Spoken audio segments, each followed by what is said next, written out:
Hello everybody, this side Dilip Singh from DSA class.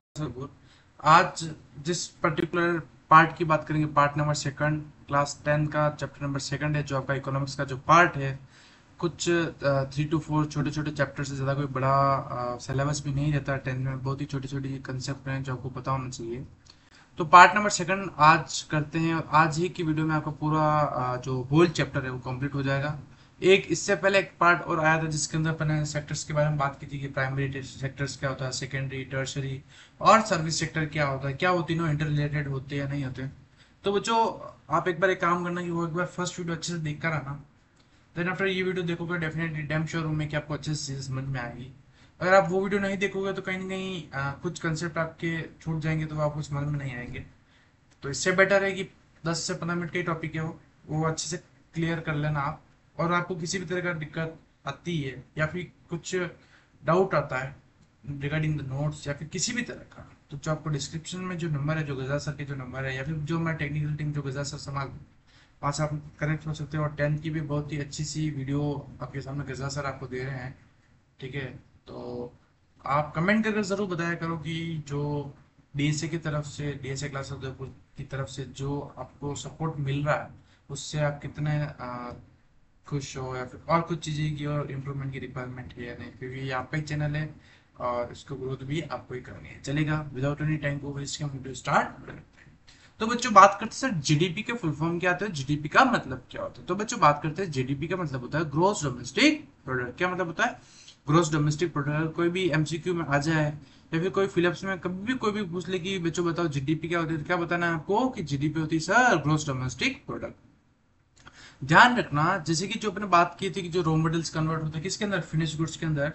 तो जो intermediate goods की वैल्यू होती है वो जीडीपी में कभी भी काउंट नहीं होती। ओनली जो फाइनल फाइनल प्रोडक्ट होता है, फिर फाइनल वैल्यू होती है किसी भी गुड्स की, वही वैल्यू आपके काउंट होती है। किसके अंदर काउंट होती है, बताओ किसके अंदर होती है, बोलो।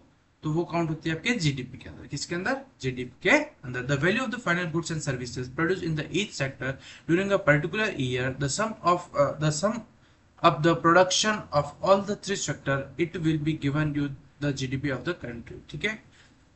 फिर बात करते हैं historical changes in the sector. क्या क्या हिस्टोरिकल चेंजेस हो रहे हैं या नहीं हो रहे किसके अंदर, जो तीन सेक्टर से, जो आपके मेनली जो मेजरली जो थ्री सेक्टर है, कौन कौन से sector sir? Primary sector, secondary sector या फिर टर्शरी सेक्टर। और जो ध्यान रखना, टर्शरी सेक्टर को एक नाम से और जाना जाता है, उसका नाम है क्या?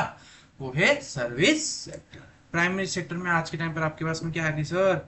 आज के टाइम पर हमारे पास में आ गई बहुत सारी, क्या आ गई, बहुत सारी आपके पास में बहुत सारी आ गई टेक्नोलॉजीज। फिर सेकेंडरी के अंदर क्या आ गया, new method of technologies, sorry primary के अंदर बहुत सारे ट्रैक्टर्स आ गए। देखो उस टाइम पर पहले पिछले कुछ मतलब ईयर्स की बात करते, क्या उस टाइम पर कुछ टेक्नोलॉजीज नहीं थी? क्या कोई HYV सीड्स थे? क्या कोई नहीं था? क्या सब है ना, मतलब जो पुराना चल रहा था उसी हिसाब से करते थे, उससे इतना ज़्यादा प्रोडक्शन नहीं होता था। ठीक है। तो बट आज के टाइम पे बहुत सारी अच्छी अच्छी टेक्नोलॉजीज आ गई है। ठीक है। तो more and more people work employed, उससे क्या होगा, ज़्यादा से ज़्यादा लोग क्या हो रहे हैं, एम्प्लॉयड, यानी कि उनको क्या मिल रहा है, रोजगार मिल रहा है। सेकेंडरी सेक्टर के अंदर बात करते हैं new method of the manufacturing, यानी कि उस चीज को, किसी भी रॉ मटेरियल को कन्वर्ट करें फिनिश गुड्स के अंदर, तो उस प्रोसेस करने का तरीका को उन्होंने अच्छे से इम्प्रूवमेंट किया है। कहीं कहीं कई बार रोबोटिक चीजें यूज करने लगे, अच्छी मशीन्स यूज करने लगे, जैसे कि उस पर्टिकुलर प्रोडक्ट की फिनिशिंग अच्छी हो, या फिर क्वालिटी अच्छी हो, क्वांटिटी अच्छी हो। ठीक है। तो इससे क्या हो रही है, कंपनीज भी बढ़ रही है और कहीं ना कहीं एम्प्लॉयमेंट भी बढ़ रहा है। टर्शियरी सेक्टर की बात करते हैं, जैसे आप सभी को पता है कि सर जो हमारा टर्शियरी सेक्टर होता है वो क्या करता है सर, इंटर रिलेटेड है, और वो दोनों को हेल्प करता है। सर किस किस को दोनों को हेल्प करता है सर? वो हेल्प करता है आपको प्राइमरी सेक्टर और सेकेंडरी सेक्टर। तो टर्शियरी सेक्टर के अंदर लिख रखा है growth of primary and secondary sector important in the term of the total population. ठीक है, चलिएगा नेक्स्ट बात करते हैं। फिर rising the important of the tertiary sector in the production. ठीक है। आपको पता है कि तीनों सेक्टर क्या इंटर रिलेटेड है, तो कहीं के टर्सरी बढ़ रहा है, जिसका मतलब सेकेंडरी और प्राइमरी भी बढ़ रहा है। Some services are based on service, hospital, police and the government is liable to the provide them to the people. ठीक है। जैसे कि सर्विस की बात कर रहे हैं, तो आपको पता है कि गवर्नमेंट की तरफ से कुछ सर्विसेज दी जाती है। ठीक है। किसको? जनरल पब्लिक को, यानी कि आम जनता को। क्या क्या क्या दिया जाता है? जैसे कि आप जिस गांव में रहते हो, जिस शहर में रहते हो, जहां पर भी किसी भी पर्टिकुलर एरिया में रहते हो, वहां पर गवर्नमेंट हॉस्पिटल्स होते हैं, पुलिस जैसी सर्विसेज जो गवर्नमेंट अलॉट करती है। ठीक है। फिर कुछ गवर्नमेंट के ऑफिसेस भी होते हैं, ठीक है। तो ये सारी चीजें ये किस में आती है सर, ये टर्शियरी सेक्टर का पार्ट है, या फिर कह सकते हैं कि सर्विस सेक्टर का पार्ट है। स्कूल्स भी हो गए, गवर्नमेंट स्कूल्स हो गए, गवर्नमेंट हॉस्पिटल्स हो गए, पुलिस सर्विसेज हो गई, ये सब आपका टर्शियरी सेक्टर का पार्ट है। Development of the agriculture and the industry leads to the development of the service sector. कहीं ना कहीं अगर एग्रीकल्चर और इंडस्ट्री का डेवलपमेंट होता है तो कहीं ना कहीं टर्शियरी का भी डेवलपमेंट होगा। तो टर्शियरी के अंदर आगे trade, transport and storage. Rising in the income level of the increase the demand for the service. कहीं ना कहीं इनकम लेवल बढ़ेगा तो डिमांड भी बढ़ेगा, सीधी चीज है। Over period of the time, the new services were emerged in the information and the technology. The production of these services has been rising rapidly. धीरे धीरे अभी आज के टाइम में तो कहीं ना कहीं जो सर्विसेज वाला पार्ट है, ठीक है, वो बहुत ज्यादा रैपिडली बूमिंग में। कहाँ है रैपिडली बूमिंग में? आप देखिएगा कि ये एक डायग्राम बना रखा है, एनसीईआरटी का डायग्राम है। तो जो 15%, फिर 11%, फिर 74% पहले अनएम्प्लॉयड थे, अब वो चीज़ें अनएम्प्लॉयड चीज़ें कम हो गई। 27% प्राइमरी, सेकेंडरी, टर्शियरी स्टेप से डिवाइड है, यानी कौन किस में क्या कहाँ कर रहा है। और ये आप अच्छे से कहाँ देखोगे, ये आप अच्छे से एनसीईआरटी में देख सकते हो। तो कहीं ना कहीं इंपोर्टेंस बता रखी है किसकी, टर्शियरी सेक्टर की। आई होप कि यहाँ तक आपको अच्छे से समझ में आया होगा। फिर है the shift in the share of the GDP is not the same to the share in the employment. तो वो जो ध्यान रखना, हर साल जो जीडीपी है वो सेम नहीं रहता है। ये क्या करता है, रिपल करता है, ये क्या करता है, फ्लक्चुएट करता है, चेंज होता रहता है। और एम्प्लॉयमेंट के बेस पर अपन जीडीपी को नहीं बता सकते कि जीडीपी इस कंट्री की इतनी है, फिर उतनी, उसके सारे बहुत सारे फैक्टर्स होते हैं। Why it's so, because of the discuss unemployment, ठीक है। तो अब ये क्वेश्चन भी कई बार बोर्ड्स ने पूछा है कि डिस्कस अनएम्प्लॉयमेंट क्या होता है। It is a kind of the unemployment hidden in the contrast to the someone who does not have the job and is clearly visible as unemployed. यानी कि ऐसे लोग, अनएम्प्लॉयड किसको बोलेंगे, ऐसे लोग जिनके पास में क्या नहीं है सर, नौकरियां नहीं है। यानी कि जो कौन है सर, बेरोजगार है। जो कौन है, बेरोजगार है, उसको बोला जाएगा डिस्गस्ड अनएम्प्लॉयमेंट, ठीक है। How to create more job, more employment या फिर मोर जॉब, ठीक है। ज्यादा से ज्यादा जो लोग, जिन लोगों के पास में नौकरियां नहीं है, उनको नौकरी कैसे प्रोवाइड किया जाए, तो देखते हैं अपन,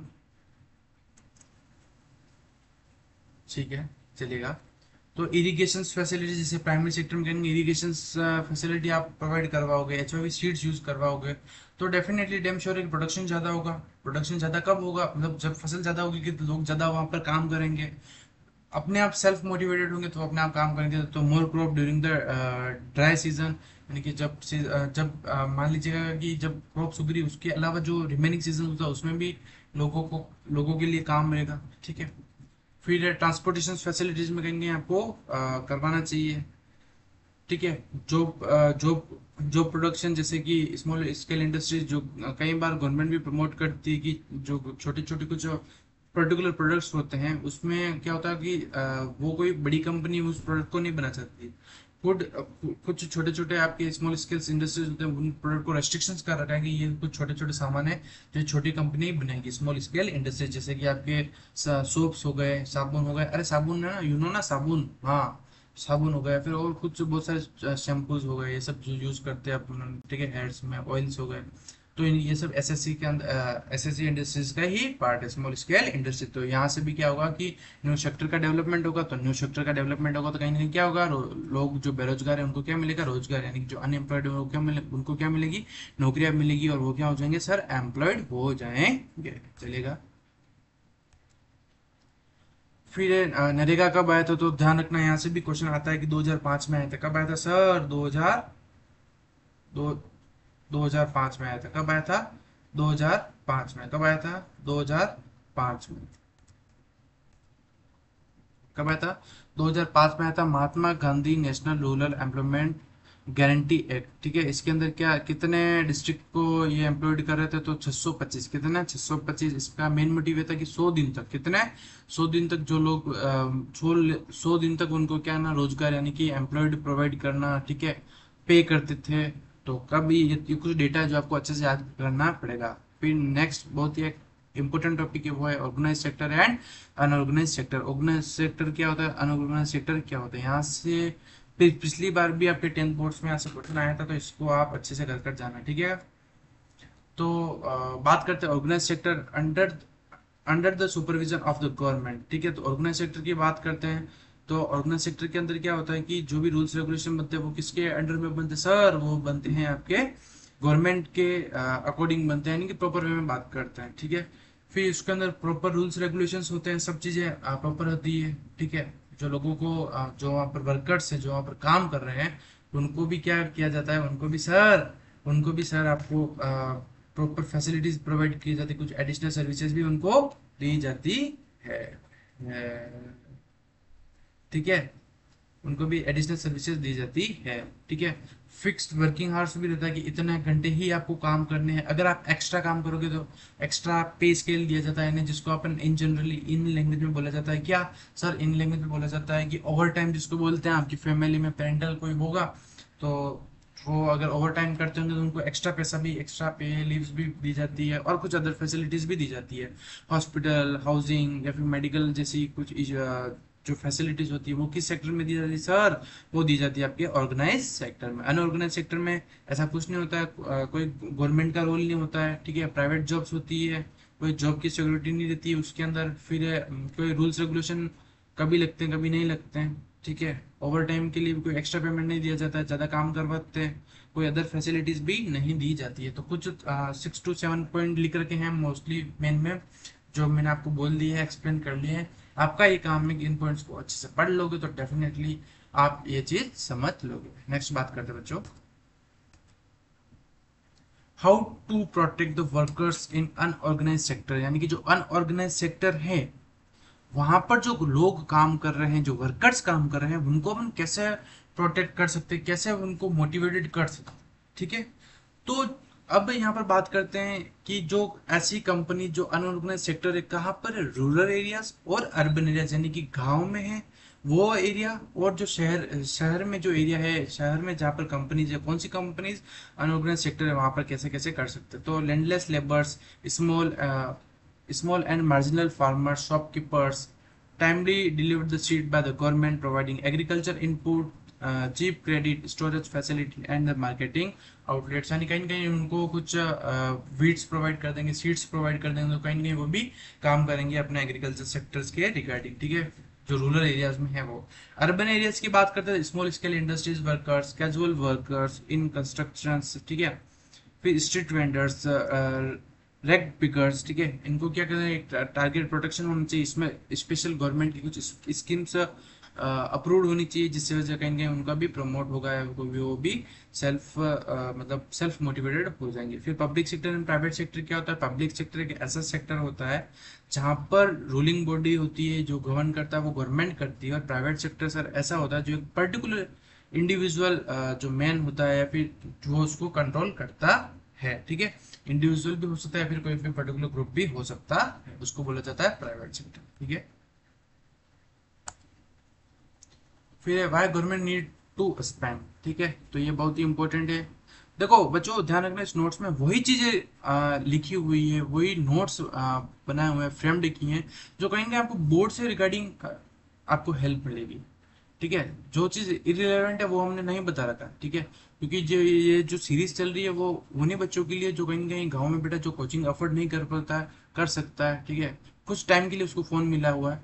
तो हमारा ये मोटिव रहता है कि कहीं कहीं वो अगर ये वीडियो भी देख लिया तो कहीं नहीं, अगर इकोनॉमिक्स का पार्ट आएगा 25 से 30 नंबर का, तो डैम शोरूम है कि अगर 25 से 30 नंबर का अगर आपका इकोनॉमिक्स का पोर्शन आता है, ठीक है, अगर ये वीडियो देख ली तो सफिशिएंट है आपके बोर्ड्स के लिए, ठीक है। इसके बाद ऊपर एक इंपॉर्टेंट सीरीज क्वेश्चंस लाएंगे, हर चैप्टर के इंपॉर्टेंट क्वेश्चंस भी अपन करेंगे। बस आपका काम है कि इस चैनल को सब्सक्राइब कर लेना, नोटिफिकेशन ऑन कर लेना, ज्यादा से ज्यादा इस पर्टिकुलर चैनल को आपको शेयर करना है, जिससे कि कहीं ना जो गाँव में बच्चा बैठा है या फिर जो शहर में बच्चा बैठा है, जो कोचिंग अफोर्ड नहीं कर पाता, उसको भी हमारे यूट्यूब प्लेटफॉर्म से फायदा हो। चले पढ़ लेते हैं, why government is needed to spend, ठीक है, some services are needed by society but private sector will not provide at a reasonable cost। आपको पता है कि भाई हॉस्पिटल, गवर्नमेंट हॉस्पिटल भी होते हैं और प्राइवेट हॉस्पिटल भी होते हैं, ठीक है।